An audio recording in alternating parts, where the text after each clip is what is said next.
Mga idol, ayan, nagpapalipad yung kaibigan natin si Pastor Kulay Itim. Maliit lang mga idol.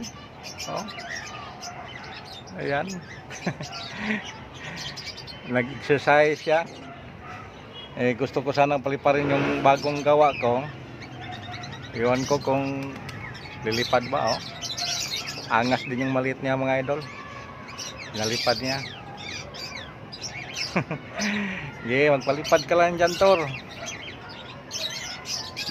Wala mo nang lalaban sa'yo. Okay yung ginawa niya, oh. Maliit lang. Kasi yung maliit kasi magaang. Kung malaki, katulad ng ginawa natin ngayon, ito. Ayan, malaki. Madali lang yan maputol kasi pag natamaan yan sa hangin, mabigat kasi yan eh. Hatak na hatak yung tali niya. Madali lang siya maputol. Hindi katulad sa maliit na magaang, kahit matamaan sa sangin, okay lang, hindi siya mabigat. Wak-wak daw, wak-wak. Inikot-ikutan nila ang saranggula mga idol, oh. Akala nila kasama nila natali. Ano mga idol? Kala galit na galit nila sa binalik-balikan nila mga idol. Kasi kulay itim eh. Kasi si Pastor sa baba para umalis yung mga ibon. Loko tong mga ibon na to. Dumiritso. Akala kasi nila kasama nila. yung mga idol, yung nasa bundok ya, tuwing gabi natatakot tayo kasi lumilipad yan sa gabi eh. Night bird kasi yan sila eh. Ang tunog kasi sa ano nila, sa huni nila, wak wak wak. Kala natin wak wak. Yun pala ibon sa gabi. Pero sabi nila ano daw, totoo naman daw na may ano talaga yan, may kasama. Ewan ko kaya kung may kasama ba yung mga, ewan ko. Ngayon, hindi naman tayo maniwala dahil high-tech na tayo ngayon. Di katulad dati na mga hindi pa high-tech. Hello. Oh, galing ni Pastor.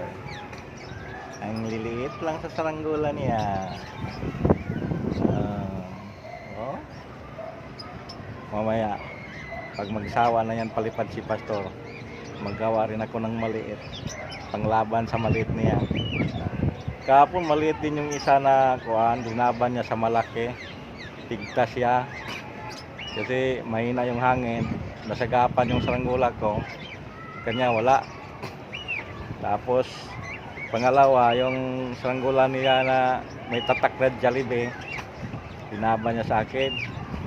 Parehas lang ang laki sa saranggola ko, kaya nag-aryahan kami layo.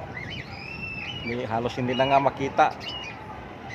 Akala ko maputol na yung tali niya kasi parang naubusan na siya, pinaangat na niya. Yung sa akin nag-arya pa ko, biglang may nagpalipad din doon, sinampahan yung ano namin, yung tali namin, kaya putol kaming dalawa.